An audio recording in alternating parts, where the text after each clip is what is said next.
Welcome to the Global Risk Podcast from Solace Global. This is your weekly global intelligence briefing covering the key geopolitical and security developments shaping the world. In the Americas, we look at Peru, where violent protests have erupted in Lima after the passage of a controversial pension reform law. In Europe, the Middle East and Africa, we cover drone incursions that forced the closure of airports in Norway and Denmark, a cyber attack on European airports, and the recognition of Palestine by several European states, a move that could drive protests in countries yet to follow. We also assess President Trump's shift in rhetoric on Ukraine and the treason trial of South Sudan's Vice President Riek Machar. And in Asia-Pacific, we assess the devastating impact of Super Typhoon Ragasa across the Philippines, Taiwan, Hong Kong, Macau, and southern China. Expert insight, clear analysis, and the context you need, all in one concise briefing. We begin in the Americas, where protests in Peru have turned violent after the government passed a controversial pension reform law. On September 20th and 21st, anti-government demonstrations broke out, led largely by Gen Z protesters, after the government passed a law requiring young adults to join a private pension fund. At least 18 people were injured in clashes after around 500 protesters gathered in central Lima. The Peruvian National Police responded with rubber bullets and tear gas, while demonstrators broke through police cordons and set fires as they attempted to reach the government palace and other key government buildings in central Lima. Video footage shows protesters throwing objects and setting fires near major landmarks. The unrest also forced temporary closures of metro stations and changes to traffic routes in the affected areas. Now, our intelligence team's assessment. Anti-government sentiment in Peru has been building for months, fueled by rising organized crime and extortion, alongside widespread perceptions of corruption within the government. President Dina Boluarte's approval rating has collapsed. Recent polls place her support at just around 2%, a dramatic fall given that she initially took office with strong public backing after the former president was deposed in a political coup. Her popularity has continued to decline due to widespread perceptions that she has failed to address rising crime rates or tackle systemic corruption. On Transparency International's 2024 Corruption Perceptions Index, Peru scored 31 out of 100, the same as Djibouti and Papua New Guinea. Weak oversight, frequent changes of government, and a series of corruption scandals have all contributed to deepening anti-government sentiment. Extortion and rising crime have almost certainly added to public frustration. Between 2021 and 2023, reported extortion cases rose by 370%. In 2024, Peru recorded its highest number of homicides in 7 years, many linked to refusals to pay extortion demands from transnational criminal groups, such as Tren de Aragua. This surge in violence has led to repeated states of emergency and expanded security powers, including curfews, checkpoints, restrictions on public gatherings, and the deployment of additional security personnel. Generation Z has also been heavily affected by worsening economic conditions. High youth unemployment and a growing reliance on informal work have further fueled mobilization among young people. The pension reform law has sparked concerns that responsibility for pensions has shifted from the state to the individual, a change that disproportionately affects younger and informal workers who lack stable incomes or long-term employment prospects. This has almost certainly acted as a catalyst for the current protests. But with President Boluarte's extremely low approval ratings, widespread perceptions of corruption, persistent security challenges, and deepening economic problems, there is a strong chance that what began as anti-pension reform protests will grow into a broader movement, drawing in wider sections of society. This is already the most significant protest of 2025, and the third major wave of unrest in just 5 years. Previous demonstrations in 2020 and 2023 left at least 68 people dead as civil unrest spread nationwide. leading to violent clashes with security forces. Now turning to Europe, the Middle East and Africa, where airports in Norway and Denmark were forced to close following multiple drone incursions. Several drone-related incidents were reported at airports in both countries. On the night of September 22nd to 23rd, Copenhagen and Oslo airports temporarily shut down operations after drones were sighted over the facilities. The closures lasted around 4 hours and led to dozens of flights being cancelled or delayed. Danish authorities said that 2 or possibly 3 drones were active over Copenhagen's airports. They noted that the operator appeared skilled, but did not seem to intend harm to bystanders. As of September 25th, local authorities reported that no suspects had been identified and no drones recovered. A second, more serious wave of Danish airport closures was recorded in the early hours of September 25th. This time, Billund and Aalborg airports were forced to shut down due to reported drone incursions. Aalborg, which is also used by the military, was among those affected. Ukrainian President Volodymyr Zelensky accused Russia of being behind the 2 incidents on social media, although there is currently no evidence linking Moscow to the attacks. On the evening of September 22nd, reports also emerged from Sweden, where locals in Malmö contacted police after spotting what they described as large drones. Unlike in Denmark and Norway, however, no disruptions were recorded. The incident came just days after a large-scale cyber attack forced several other European airports, including London Heathrow, Brussels and Berlin, to suspend operations. Now our assessment. Drone-related disruptions at European airports have become increasingly frequent in recent years. Gatwick Airport in London, for example, was forced to shut down after drone sightings in both 2018 and 2023. Commercially available drones provide a cheap and effective way to cause major economic disruption at airports.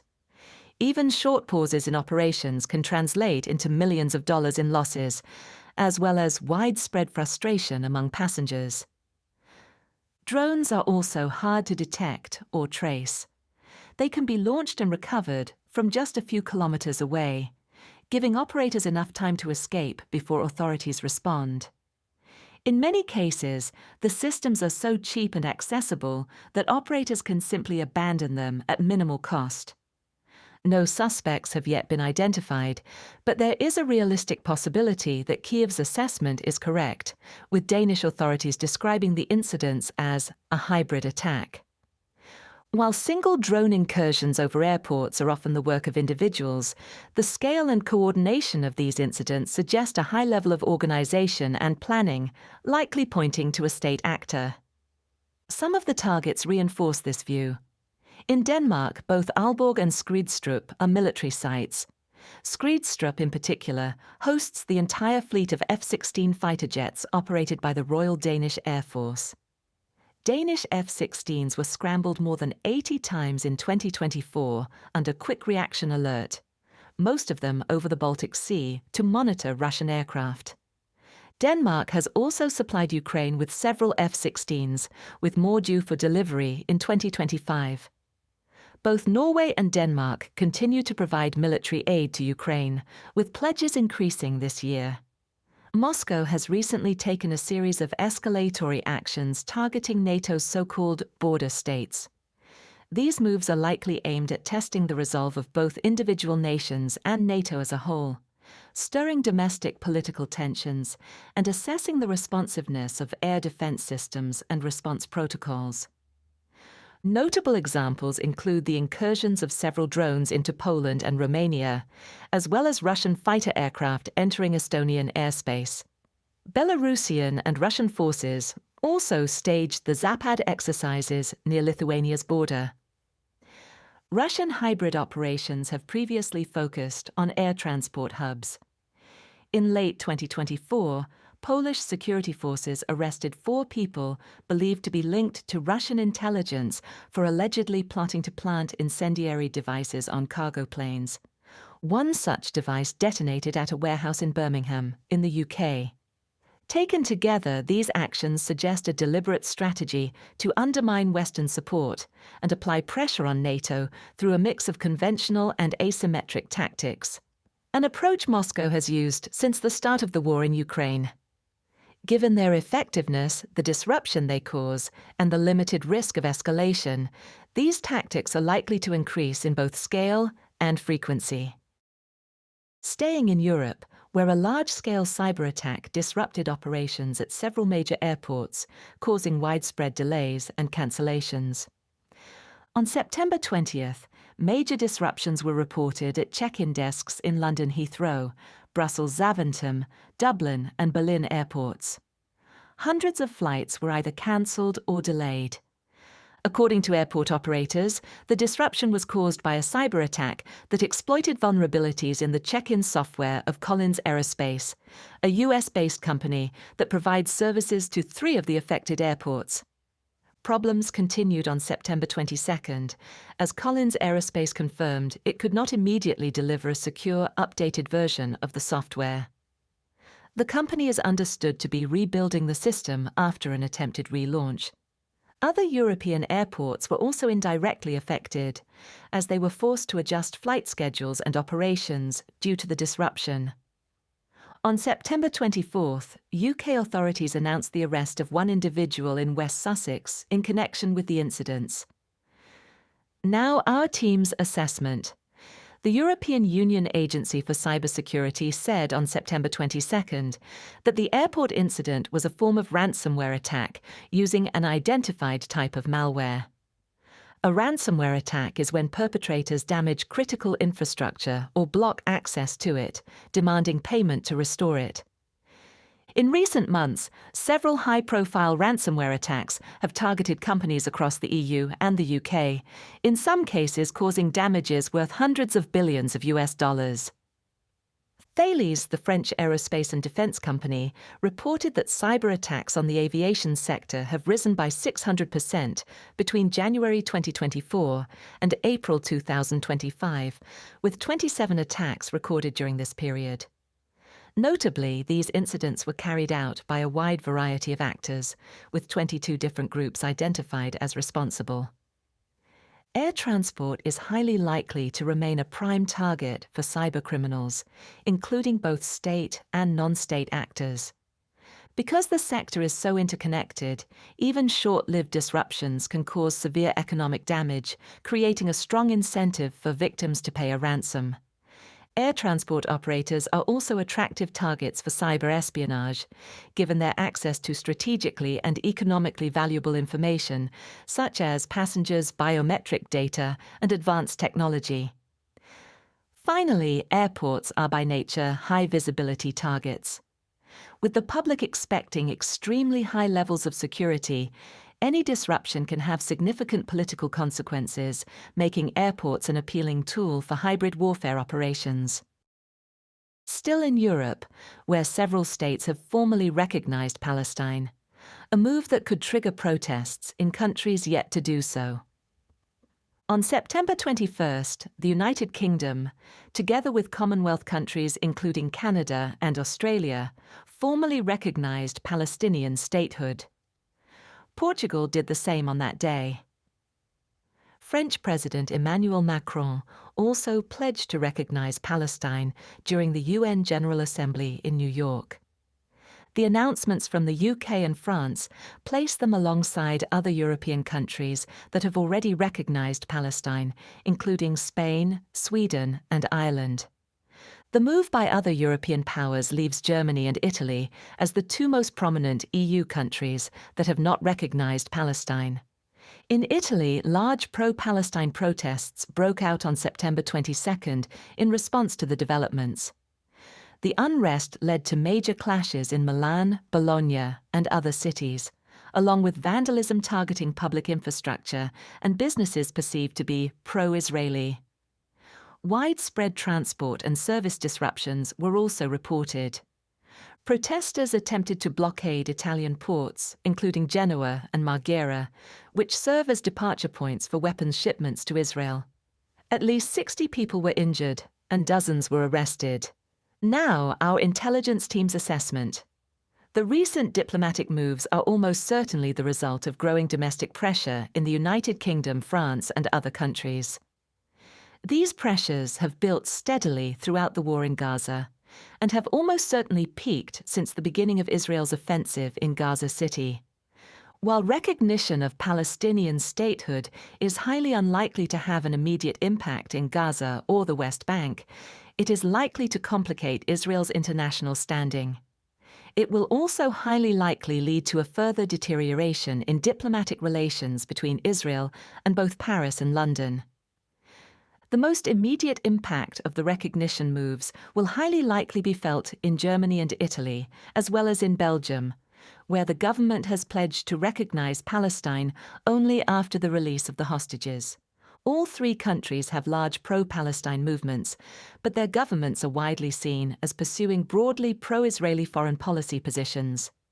Because of this, it is highly likely that civil society groups will step up efforts to pressure their governments, using protests, civil unrest, and direct action methods, such as transport blockades targeting infrastructure and transport hubs. As seen recently in Milan and Bologna, large-scale demonstrations that follow major diplomatic developments are likely to turn violent and may also involve targeted vandalism. Finally, the high-profile nature of these developments carries a realistic possibility of sparking political violence, including extremist actions such as so-called lone wolf terror attacks. This threat is further amplified by the upcoming second anniversary of the October 7th Hamas-led attack. Since late 2023, notable anniversaries tied to the Israel-Palestine conflict, and more broadly to Israeli and Palestinian history, have at times coincided with extremist violence. One example was a lone wolf attack in Munich in September 2024, which took place on the anniversary of the 1972 Munich Olympics massacre. Also in the region, President Trump has shifted his rhetoric on Ukraine, calling Russia a paper tiger. In what many see as a surprising reversal, Trump claimed on September 23 that Ukraine can win the war and reclaim territory lost to Russian forces. He argued that Russia is in big economic trouble and dismissed it as a paper tiger. Trump continued to press NATO members to stop buying Russian oil, effectively making that a condition for new U.S. sanctions on Moscow. He also reportedly spoke with Hungary's Prime Minister Viktor Orbán, urging Hungary, one of the EU's largest importers of Russian oil, to halt imports. Speaking alongside Ukrainian President Volodymyr Zelensky at the United Nations General Assembly, President Trump said in response to a journalist that NATO aircraft should shoot down Russian planes that enter Allied airspace. He later qualified his remark, adding that U.S. support would depend on the circumstances. The Kremlin responded defiantly. Spokesman Dmitry Peskov dismissed Trump's characterization, saying that Russia is more of a bear than a tiger, and that there are no paper bears. One of President Trump's stated reasons for his confidence in Ukraine is the success of its aerial campaign. Over the past week, Ukrainian forces have continued that campaign with several strikes, including drone attacks on targets in occupied Crimea and further successful hits on Russian energy infrastructure. Among these was the Gazprom Neftekhim petrochemical complex in Bashkortostan. Now our team's assessment. There are almost certainly several factors behind President Trump's newfound optimism about Ukraine's chances in the war. First are the domestic political influences. Beyond the more isolationist MAGA wing of the Republican Party, traditional hawks within the party have consistently pressed for a stronger pro-Ukrainian stance. This was reflected in the reaction of multiple senior Republican figures in Congress, who voiced support for Trump's new rhetoric following his recent statements. Second, President Trump has reportedly been briefed with updated U.S. intelligence outlining the scale of the economic damage caused by Ukraine's aerial campaign against Russian oil infrastructure. Several regions in Russia have been forced to impose strict limits on fuel sales, in some cases allowing only diesel, and in others capping petrol purchases at just 10 to 20 litres per customer. Ukrainian forces have been striking refineries on an almost weekly basis, with supply disruptions reported in Moscow, Leningrad, Ryazan, Nizhny Novgorod, and other regions. Third, President Trump has likely been impressed by Ukraine's ability to repel Russian advances on the front lines in Donetsk. On September 23rd, President Zelensky told Trump that at least 1,000 Russian troops had been encircled, a claim that highly likely refers to Ukraine's de facto counteroffensive against the Dobropilya salient. Russian forces had made a breakthrough along the Dobropilya axis in August, advancing rapidly and raising major concerns about the strength of Ukraine's defenses at the front line. But Ukrainian forces have highly likely not only halted that advance, they are now close to completing an encirclement of the salient. According to two sources familiar with the situation who spoke to US media, Trump has also been briefed that Kyiv is preparing an offensive against Russia, which would require US intelligence support. This has likely reinforced his sense that Ukraine is capable of sustaining the war effort. President Trump's potential shift on Ukraine has not yet translated into practical policy changes. Washington still restricts the use of US-supplied long-range weapons against targets inside Russia, and Trump has yet to impose new sanctions on Moscow. The United States continues to provide arms to Ukraine through the NATO Prioritized Ukraine Requirements list, which allows European allies to purchase American weapons on Ukraine's behalf with limited cost to Washington. There is a realistic possibility that Trump's new rhetoric could, over time, justify the United States stepping back from direct support. This would reflect an implied view that Ukraine is capable of continuing its defensive war against Russia with European backing alone. Now, moving to Africa, where in South Sudan, the treason trial of Vice President Riek Machar has raised fears of renewed civil war. On September 22nd, the trial of the suspended vice president began in Juba. Machar's lawyer described the proceedings as unconstitutional, unlawful, illegal, and void. The hearings opened under heavy security, with media access limited to the state broadcaster. Machar faces charges including treason, murder, and crimes against humanity. These were brought after the White Army militia attacked a military base in Nasir, in northeastern South Sudan, in March 2025, killing more than 250 soldiers. The attack was allegedly carried out on Machar's orders and was marked by gross violations of the Geneva Conventions and international humanitarian law, including the desecration of corpses, persecution of civilians, and attacks on humanitarian workers, according to Justice Minister Joseph Geng Akech. 7 other members of the Sudan People's Liberation Movement in opposition, including the former Minister of Petroleum, have also been charged. On September 15th, the SPLM-IO denounced the charges against Riek Machar as a political witch hunt and an attempt to dismantle the 2018 peace agreement. The group also described President Salva Kiir's regime as a dictatorship that is holding power illegally and by violence. It called for regime change, urging supporters to report for national service and to use all means available to regain their country and sovereignty. Despite this rhetoric, there are currently no indications that troop mobilization is underway. Now our assessment. Machar is likely to be found guilty. While South Sudan's courts are formally independent, they are weak, politicized, and vulnerable to interference from the executive. A 2023 U.S. Department of State report on human rights in South Sudan found serious problems with the independence of the judiciary. Capital punishment remains a legal penalty under South Sudan's Penal Code Act and is typically applied in cases of serious crimes such as murder and terrorism. If all of the charges against Machar are upheld, they would almost certainly meet the legal threshold for the death penalty. However, given the fragility of the political situation, the court may opt for a severe sentence that stops short of execution, such as life imprisonment, in order to avoid provoking stronger reactions from the SPLM-IO. The trial of Riek Machar almost certainly threatens to collapse the revitalized agreement on the resolution of the conflict in South Sudan. That agreement, signed in September 2018, created a coalition government between the SPLM, led by President Salva Kiir, and the SPLM-IO, led by First Vice President Machar. It brought together the two main warring factions, the Dinka, aligned with Kiir, and the Nuer, aligned with Machar. The deal has been credited with ending the civil war that killed more than 400,000 people since 2013. But in 2025, renewed fighting between the Nuer-aligned White Army, which presents itself as a community defense force, and government forces has reignited political tensions, with Machar's arrest in March marking a major flashpoint.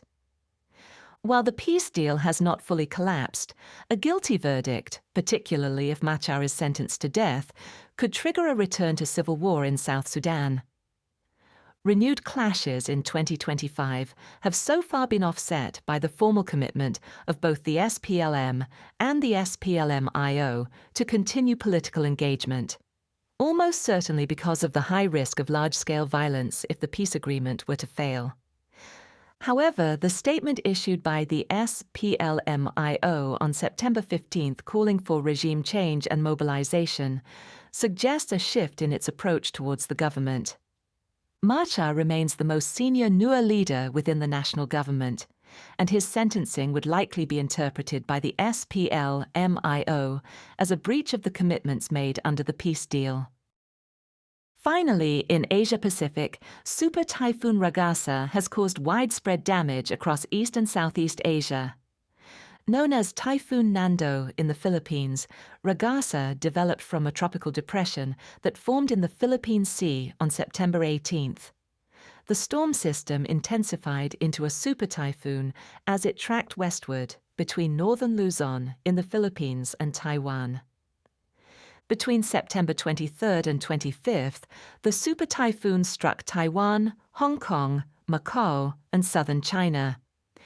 With maximum wind speeds reaching 269 kilometers per hour, it was the equivalent of a Category 5 hurricane on the Saffir-Simpson scale.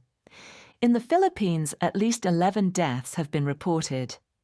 7 of those were the result of fishing vessels capsizing off Cagayan province. Almost 700,000 people in Luzon have been affected, with 25,000 evacuated to government-run emergency shelters. In Taiwan, at least 14 people are confirmed dead, with dozens still missing.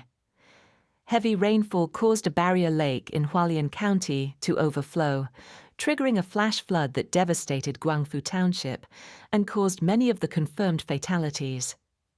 Rescue teams and military units have been deployed to Hualien, where search and rescue operations are ongoing. More than 7,600 people have been evacuated. In Hong Kong and Macau, Ragasa passed around 100 kilometers to the south, bringing sustained maximum winds of about 195 kilometers per hour. At Hong Kong International Airport, all flights were cancelled for 36 hours from the evening of September 23rd, leaving an estimated 20,000 passengers stranded. The city went into a full shutdown, with public transport, businesses, government offices, schools, and even the stock exchange closed. Nearly 800 residents were placed in temporary storm shelters. Macau faced similar conditions, with widespread flight cancellations and service closures. Power supplies were also cut in some low-lying districts after heavy rainfall left streets severely flooded. In China, authorities evacuated around 1.9 million people from high-risk areas. Across Guangdong province, schools, factories, and public transport were closed in anticipation of the storm. Shenzhen alone evacuated 400,000 residents and ordered people to remain indoors. Super Typhoon Ragasa brought severe conditions to China's southern coast, with public transport suspended, schools and factories closed, and large waves battering the coastline at Zhuhai. Now, our intelligence team's assessment. Ragasa is the first super typhoon-strength tropical cyclone of the 2025 Pacific typhoon season, and so far the world's most powerful storm of the year. A weather station in Qingdao, China, recorded maximum wind speeds of 241 kilometers per hour, the highest ever measured in Jiangmen City since records began. After making landfall between the cities of Yangjiang and Zhanjiang, Ragasa is forecast to continue weakening as it tracks west across southern China before moving into northern Vietnam. Even so, heavy rainfall is expected to pose a serious risk in northern Vietnam, given the country's lower disaster resilience and higher vulnerability. A country's disaster resilience, shaped by factors such as preparedness, infrastructure quality, urban planning, and emergency response capacity, is the most critical determinant of a natural disaster's impact.